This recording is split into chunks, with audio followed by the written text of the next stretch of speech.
नमस्कार, आप देख रहे हैं इंडिया न्यूज। मैं हूं आपके साथ अनन्या बेदी। मुख्तार अंसारी और उसका खौफ अब 2 गज जमीन के नीचे दफन हो चुका है। गाजीपुर में मुख्तार को कालीबाग कब्रिस्तान में दफनाया गया। जनाजे में हजारों लोग शामिल हुए और चंद मिनट में 3 दशक का खौफ भी दफन हो गया। 19 साल से जेल में रहकर सत्ता और क्राइम का साम्राज्य चलाने वाले मुख्तार अंसारी की मौत कार्डियक अरेस्ट से हुई। पोस्टमार्टम रिपोर्ट भी सामने आ चुकी है, जिसमें मौत का कारण सदमा और कार्डियक अरेस्ट बताया गया है। अब सवाल यह है कि मुख्तार के साम्राज्य का क्या होगा। बताया जाता है कि मुख्तार अंसारी के पास 15,000 करोड़ की प्रॉपर्टी है। इतने बड़े साम्राज्य को अब कौन संभालेगा। मुख्तार का बड़ा बेटा अब्बास अंसारी जेल में है, छोटा बेटा उमर अंसारी बेल पर बाहर है और मुख्तार अंसारी की पत्नी अफसा अंसारी फरार है। यानी इंटर स्टेट गैंग IS 191 में मुख्तार अंसारी की कुर्सी अभी खाली है, लेकिन एक शख्स है जो उसकी कुर्सी संभालने के लिए तैयार है। ये वही शख्स है जिसने आखिरी बार मुख्तार अंसारी से फोन पर बात की थी। अब सवाल यही है कि आखिरकार मुख्तार अंसारी की विरासत का वारिस कौन होगा। तो मुख्तार अंसारी के साम्राज्य का सबसे बड़ा वारिस है जेल में बंद अब्बास अंसारी। जैसे अब्बास के पिता मुख्तार को क्रिकेट रास नहीं आया था और वो जुर्म की दुनिया में कूद गया था, वैसे ही अब्बास को शूटिंग चैंपियन कहलाना रास नहीं आया। उसमें अपने पिता के नक्शे कदम पर चलकर अपना खौफ बनाने की जिद थी। अब्बास अंसारी के खिलाफ 8 केस चल रहे हैं। मऊ से अब्बास अंसारी मुख्तार का राजनीतिक उत्तराधिकारी भी है और अभी मऊ से विधायक है। अब्बास अंसारी शॉटगन शूटिंग का इंटरनेशनल खिलाड़ी रह चुका है, 3 बार निशानेबाजी का नेशनल चैंपियन रह चुका है, कई पदक भी जीत चुका है, लेकिन बिना परमिशन मानकों से ज्यादा हथियार रखने के आरोप समेत 8 मामलों में कासगंज जेल में बंद है। तो ऐसे में अब्बास अंसारी के साम्राज्य को क्या साम्राज्य का वारिस हो सकता है? तो क्या अब्बास अंसारी मुख्तार के साम्राज्य का वारिस हो सकता है? लेकिन उत्तर प्रदेश में योगी आदित्यनाथ का सख्त शासन रहते तो यह मुमकिन नहीं लगता। तो क्या मुख्तार अंसारी का छोटा बेटा उमर अंसारी अब इंटर स्टेट गैंग 191 की कमान संभालेगा? मुख्तार का छोटा बेटा उमर अंसारी अभी जमानत पर जेल से बाहर है। उमर पर 6 केस चल रहे हैं। जमीन पर कब्जा करने के मामले में उमर अंसारी आरोपी है। उमर ने यदि गैंग का कमान जो है वो संभाली तो वो भी यूपी पुलिस के टारगेट पर होगा। इसीलिए उमर अंसारी भी गैंग संभालने से कतरा रहा है और मुख्तार का भाई अफजाल भी नहीं चाहता कि उमर अंसारी को गैंग की कमान जो है वो मिले। तो ऐसे में सवाल यही है कि आखिरकार जो मुख्तार अंसारी का पूरा साम्राज्य है, जो पूरी गैंग है जिसकी कुर्सी अभी खाली है, उसे कौन संभालेगा। मुख्तार अंसारी को आज यूसुफपुर मोहम्मदाबाद में सुपुर्द खाक कर दिया गया। भारी पुलिस बल बंदोबस्त के बीच मुख्तार की अंतिम यात्रा में सैकड़ों लोग शामिल हुए। अफजाल अंसारी ने मुख्तार को सुपुर्द खाक किए जाने के बाद क्या कहा, आइए वो भी आपको सुनवाते हैं। अभी नहीं, अभी तो हम आए उनकी तदफीन के कार्यक्रम में उनकी मिट्टी हो गई, फातिहा हो गया। पहले घर पे जनाजा आम जनता के दर्शन के लिए रखा गया, उसके बाद जनाजे की नमाज हुई और फिर यहाँ इस हाते में जो पुरखों के कब्रिस्तान है यहाँ पे दफन हुए।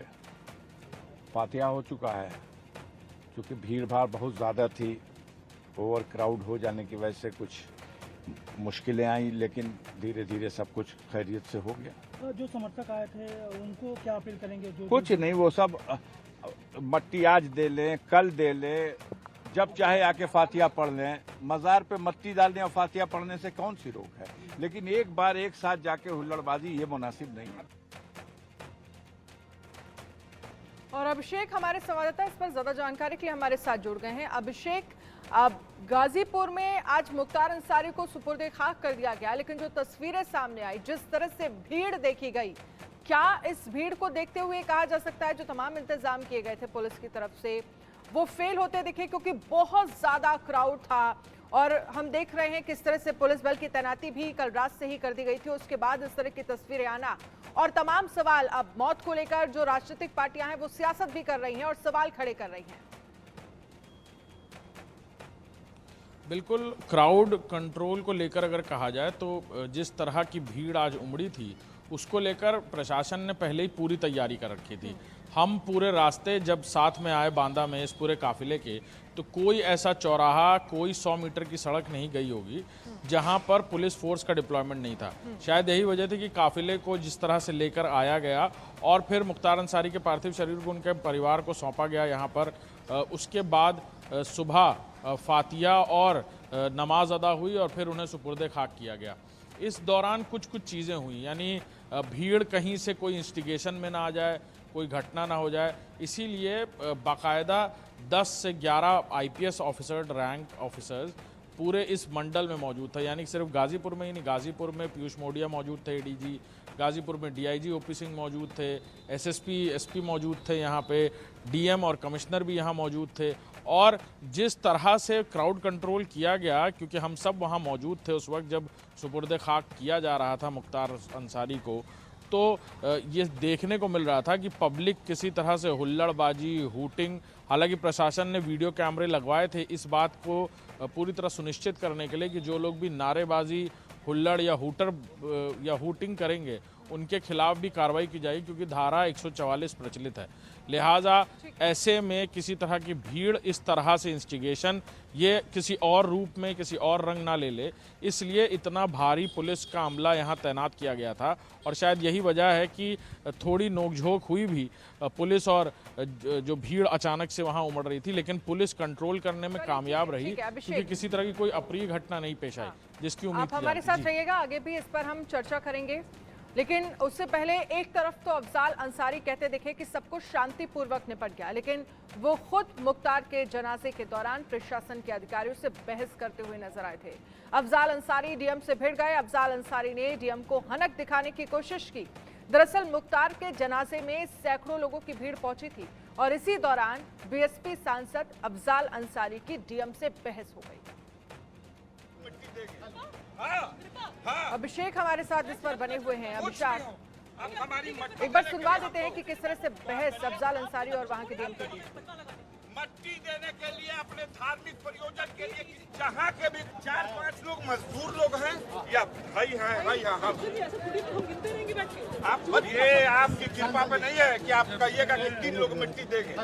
हाँ, कुछ भी हो, आप हमारी मट्टी देने के लिए हमको, तो आप करिए, आपने परमिशन थोड़ी आप करिए। मट्टी देने के लिए, अपने धार्मिक प्रयोजन के लिए किसी परमिशन की जरूरत नहीं है। कस्बा थोड़ी मट्टी देगा भाई, सब परिवार के लोग दें।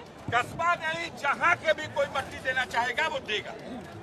परमिशन लेते आप? क्या आपने परमिशन लिया? इसकी कोई परमिशन दुनिया में कोई नहीं लेता। क्यों नहीं लेता? नहीं लेगा। 144 लगी हुई सांसद जी, 144 के बाद भी किसी की मट्टी और जनाजे के लिए आप नहीं रोक हम विधिक कार्रवाई करेंगे, विधिक कार्रवाई करेंगे हम आप सब पे। आप कर लीजिएगा, आप कर लीजिएगा, लेकिन सबकी वीडियोग्राफी हो रही है, सब पे विधिक कार्रवाई होगी, जो जाएगा। आप कर लीजिएगा, लेकिन मिट्टी देने से मत रोकिए। डॉन मुख्तार अंसारी भले ही इस दुनिया में नहीं है, यानी सुपुर्दे खाक हो चुका है, लेकिन अंसारी परिवार की हनक अभी भी बरकरार है। आज जनाजे के वक्त मुख्तार अंसारी के बड़े भाई और सांसद अफजाल अंसारी और डीएम गाजीपुर के बीच जमकर बहस हुई।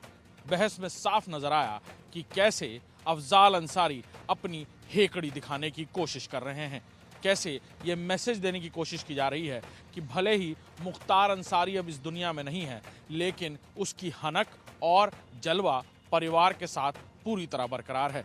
भले ही मुख्तार अंसारी अब इस दुनिया में नहीं है, लेकिन अंसारी परिवार का साम्राज्य बरकरार रहेगा। माफिया डॉन मुख्तार अंसारी सुपुर्दे खाक हो चुका है। उसके खौफ के, उसके जुल्म के एक नहीं कई किस्से हैं, लेकिन अब मुख्तार को मसीहा बनाने की कोशिश हो रही है। अखिलेश यादव सरकार में मंत्री रहे अंबिका चौधरी ने तो यहां तक कह दिया कि मुख्तार अंसारी गरीबों का मसीहा था। देखिए, आज की तारीख में जो लोग भी इसमें राजनीति की बात कर रहे हैं, इससे घटिया ऊंची बात कोई नहीं हो सकती। राजनीति का सवाल नहीं है, एक गरीबों का एक मसीहा इस गली से आज जा रहा है। समाजवादी पार्टी ही नहीं बल्कि आरजेडी भी माफिया मुख्तार अंसारी को मसीहा बता रही है। आरोप लगा रही है कि यूपी में हत्या और मौत के बीच का फर्क ही मिटा दिया गया है। सुनिए। एक किस्म का राज्य बन गया, एक पैटर्न है, मौत और हत्या का फर्क मिट गया, बस इतना ही कहना। तेजस्वी यादव ने भी संवैधानिक संस्थानों को इसमें हस्तक्षेप करने की बात की है और संज्ञान लेने की बात की है। देखिए, सीधी सी बात है, मैंने कहा ना, मेरे नेता से इतर नहीं कहा, मौत और हत्या का फर्क जब मिट जाए अराजकता होती है, पता नहीं क्या कहें। जिस मुख्तार अंसारी को समाजवादी पार्टी और आरजेडी मसीहा बताने की कोशिश कर रही है, उसके पास हजारों करोड़ की बेनामी संपत्ति है। मुख्तार अंसारी ने क्राइम के जरिए इतनी संपत्ति बनाई कि 2017 से अब तक उसकी संपत्तियों को कुर्क करने का काम जारी है। बताया जाता है कि मुख्तार अंसारी की बेनामी संपत्ति 15,000 करोड़ से भी ज्यादा की है। ज्यादातर संपत्ति गाजीपुर और मऊ के साथ ही जौनपुर और वाराणसी में भी है। इसके अलावा दिल्ली और दुबई में भी मुख्तार अंसारी की सैकड़ों करोड़ की संपत्ति बताई जाती है। 2017 के विधानसभा चुनाव के हलफनामे में मुख्तार अंसारी ने अपने पास 21 करोड़ 88 लाख की संपत्ति बताई थी। 3 करोड़ 23 लाख रुपए की खेती की जमीन बताई गई थी। 4 करोड़ 90 लाख कीमत की बिना खेती वाली जमीन बताई गई थी। 12 करोड़ 45 लाख रुपए की कमर्शियल बिल्डिंग बताई गई थी और 1 करोड़ 70 लाख कीमत की रिहायशी बिल्डिंग बताई गई थी। 2020 से मई 2023 तक मुख्तार अंसारी की 576 करोड़ से ज्यादा की प्रॉपर्टी पर सरकार ने कार्रवाई की है। 291 करोड़ की संपत्ति जब्त की गई, जबकि 284 करोड़ की संपत्ति पर बुलडोजर चलाया गया। सिर्फ मऊ में ही 200 करोड़ की संपत्ति पर बुलडोजर चला है। तो किस तरह से 15,000 करोड़ से भी ज्यादा की संपत्ति मुख्तार अंसारी की बताई जा रही है और 2017 से ही इस संपत्ति को कुर्क करने का काम किया जा रहा है। और सिर्फ अगर मऊ की बात करें तो 200 करोड़ की संपत्ति जो है वो सिर्फ और सिर्फ मऊ में मुख्तार अंसारी की है। ऐसे में सवाल यही है कि मुख्तार अंसारी की जगह अब उसका साम्राज्य कौन संभालेगा। इन सब के बीच ये मुख्तार की नामी और बेनामी संपत्ति है। ईडी ने जब मुख्तार अंसारी के खिलाफ जब मनी लॉन्ड्रिंग की कार्रवाई शुरू की, तब मुख्तार की 10,000 करोड़ से ज्यादा की संपत्ति होने का अंदेशा जताया गया था। और इतने बड़े माफिया को विपक्ष मसीहा बताने पर तुला हुआ है। कांग्रेस के नेता भी मुख्तार अंसारी की मौत पर सवाल उठा रहे हैं, वो भी तब जब पोस्टमार्टम रिपोर्ट भी मुख्तार की मौत की वजह कार्डियक अरेस्ट बता रही है। जिस तरीके से आरोपी मुख्तार अंसारी की जेल में मौत हुई है, वो उत्तर प्रदेश की भारतीय जनता पार्टी की सरकार पर गंभीर प्रश्न खड़े करती है। इससे पहले एक आरोपी मुन्ना बजरंगी जेल में ठोक दिया जाता है। तमाम आरोपी अस्पताल जाते वक्त हत्यारे अपराधी उनको खुलेआम मार के चले जाते हैं। कोई अपराधी कचहरी में कत्ल करता है और मार दिया जाता है। क्या ये उत्तर प्रदेश की कानून व्यवस्था है? इस तरीके से शासन प्रशासन चलेगा?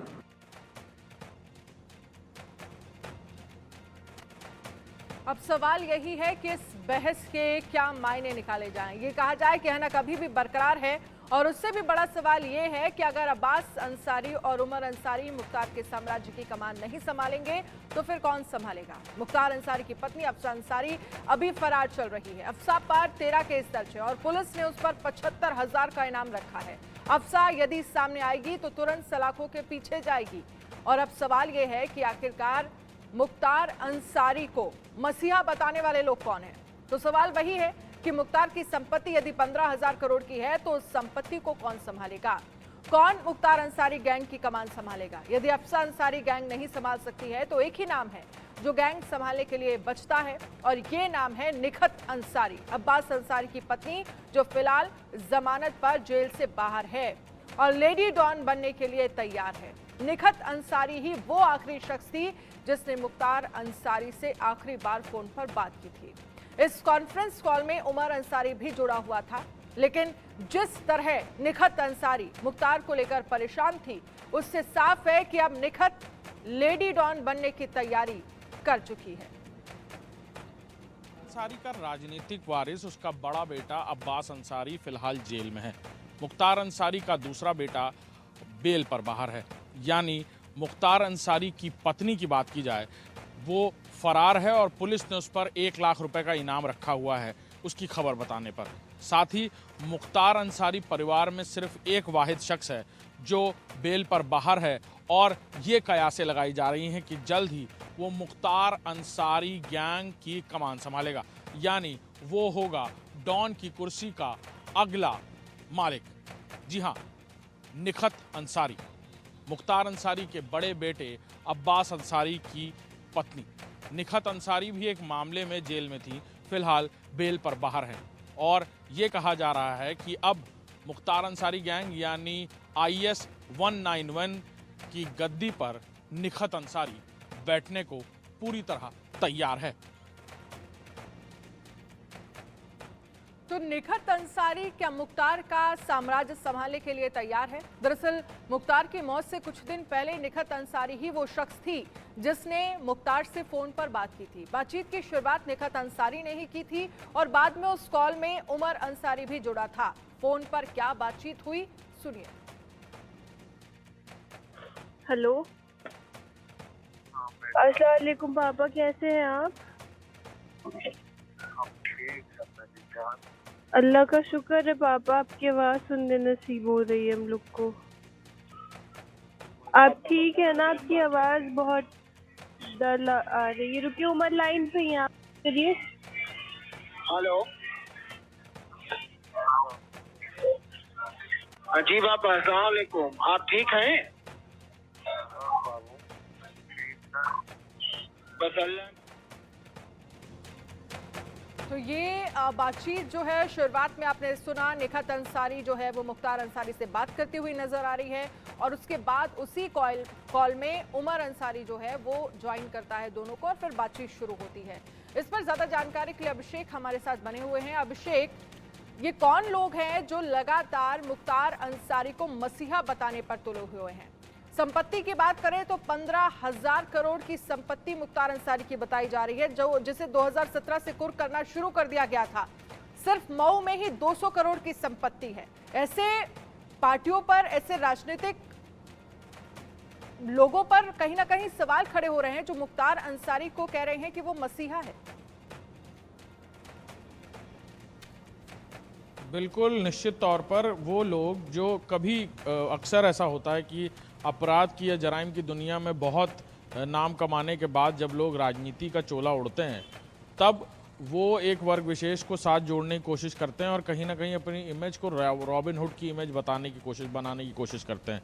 हर बार इस तरह के अपराधी और माफिया और ख़ास तौर पर मुख्तार अंसारी की जराइम की दुनिया की बात की जाए तो जिस तरह के अपराध, हीनियस क्राइम्स में मुख्तार अंसारी शामिल थे, सिंडिकेट बनाकर अपराध कराना और बड़े पैमाने पर असलहों की चाहे खरीद फरोख्त हो, अवैध असलहों की खरीद फरोख्त हो, उत्तर प्रदेश ही नहीं बिहार, पंजाब और कई राज्यों के अलावा विदेश में भी नेक्सस बताया जाता है।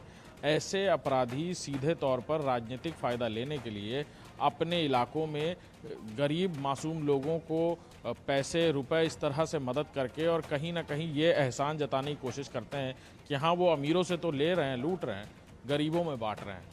और ऐसे ही लोग कभी ज़रूरत पर किसी की मदद करना और इस तरह की चीज़ें करना, ये सीधे तौर पर एक बात सीधे तौर पर दर्शाता है कि अगर आप कहीं से किसी से लूट रहे हो, रंगदारी वसूल रहे हो, हत्या करा कर पैसा ले रहे हो, किसी की ज़मीन कब्जा कर रहे हो और उसमें से कुछ पैसा आप किसी गरीब को दे रहे हो मदद के एवज़ में और ये उम्मीद कर रहे हो कि वो आपको मसीहा, रॉबिन हुड समझेगा, तो बिल्कुल जो मासूम जनता है, गरीब जिसको ज़रूरत है, उसके लिए हर हाथ बहुत कीमती होता है और वो फिर ये हाथ नहीं पहचान पाता कि वो अपराधी का हाथ है कि वो किसी शरीफ इंसान का हाथ है। तो ऐसे में मदद का हाथ होता है, लेकिन ये साफ है कि आप किसी से लूटा हुआ किसी को देकर पाक साफ नहीं हो सकते। आप रॉबिन हुड नहीं बन सकते। किसी के साथ हत्या करने के बाद आपने 4 लोगों की बेटी की शादी करा दी तो इसका मतलब ये नहीं है कि आप की छवि साफ हो गई और सब कुछ जो आपने किया इतने सालों में वो सब कुछ धुल जाएगा। तो ऐसे अपराधी पूर्वांचल में भी और भी जगहों पर इस तरह के अपराधी खड़े हुए पिछले 4 दशकों में, जिन्होंने इस तरह की इमेज बनाने की बिल्कुल कोशिश की और बड़े बड़े अपराध करने के बाद अपने क्षेत्र में सरलता से लोगों से मिलना, शादियों में जाना, पैसे बांटना लोगों को, ये मदद के नाम पर एक उम्मीद जगाने की बात होती है कि हाँ हम बरकरार रहेंगे, लेकिन अभिषेक, अपराध सवाल करते यही रहेंगे, है कि बने 2, रहेंगे। 4, 10, 15 लोगों की मदद करने से क्या कोई मसीहा बन जाता है? और जो लोग मसीहा बता रहे हैं उनसे ये सवाल जरूर पूछना चाहिए। और वहीं सवाल ये भी है कि लगभग 15,000 करोड़ की संपत्ति जो है मुख्तार अंसारी की बताई जा रही है। ऐसे में मुख्तार अंसारी की गद्दी कौन संभालेगा? क्योंकि बड़ा बेटा अब्बास अंसारी जेल में है, और वहीं अगर हम उमर अंसारी की बात करें तो बेल पर है, वहीं पत्नी भी फरार है, अफसा अंसारी भी फरार है। बिल्कुल, अफसा अंसारी पर इनाम है। मुख्तार अंसारी के बड़े बेटे और राजनीतिक वारिस अब्बास अंसारी वो जेल में हैं। बहुत कोशिश की उन्होंने कि सुप्रीम कोर्ट से राहत मिले और वो यहाँ जनाजे में शामिल हों, लेकिन नहीं हो पाया। साथ ही साथ उमर अंसारी जो छोटे बेटे हैं मुख्तार अंसारी के, उनके लिए राजनीतिक परिपक्वता ना होना एक बड़ी वजह बन रहा है। और यही वजह है कि बड़े भाई अब्बास अंसारी नहीं चाहते कि उमर अंसारी के हाथों में ये चीज़ें सौंपी जाएं। लिहाजा एक वाहिद शख्स बचता है अंसारी फैमिली में, यानी उनकी बहू अब्बास अंसारी की पत्नी निखत अंसारी, जो खुद भी बेल पर बाहर हैं। चित्रकूट जेल में वो अवैध सामग्री लेकर पहुंची थी जेल के अंदर, और जिसके बाद मुकदमा दर्ज किया गया, वो भी जेल में थी, पेरोल पे बाहर निकली और बेल पे हैं बाहर इस वक्त। वो एक वाहिद शख्स हैं जो सीधे अब्बास अंसारी की पत्नी होने के नाते उनसे टच में है, और मौके पर IS 191 गैंग को संभालने के लिए जिस लेडी डॉन की ज़रूरत है, यानी अफसा अंसारी के फरारी के बाद कहीं ना कहीं एक महिला जो गैंग के लोगों को समझती है, लंबे समय से मुख्तार अंसारी फैमिली में सब चीज़ों को देख रही है, समझ रही है। उनकी सास कहा जाए तो मुख्तार अंसारी की पत्नी अफसा अंसारी ने बहुत सारी ट्रेनिंग दे रखी है, बातें बता रखी हैं, पुराने लोगों से जुड़ी हुई, नए लोगों से जुड़ी हुई, राजनीतिक समीकरणों से जुड़ी हुई, और ऐसी उम्मीद की जा रही है। लेकिन अपराध की बात की जाए, क्राइम सिंडिकेट की बात की जाए, तो उसको लेकर जो कहानी रची गई थी गाजीपुर में 4 दशकों पहले, वो योगी सरकार के वजूद में आने के बाद निस्तो नाबूद कर दी गई। और ये देखना होगा कि क्या IS 191 गैंग और उससे जुड़े हुए लोग निखत अंसारी को बॉस के रूप में स्वीकार करते हैं। ये भी एक बड़ा चैलेंज है। कौन संभालेगा? बहुत बहुत शुक्रिया तमाम जानकारी के लिए, हमसे बातचीत करने के लिए। सबसे आगे जो है वो निखत अंसारी का नाम आ रहा है, और निखत अंसारी वही है जिसने लास्ट बार मुख्तार अंसारी से बात की थी, जिसे कॉल पर अब्बास अंसारी को भी लिया गया था। देखना होगा कि आखिरकार कौन मुख्तार अंसारी के IS 191 की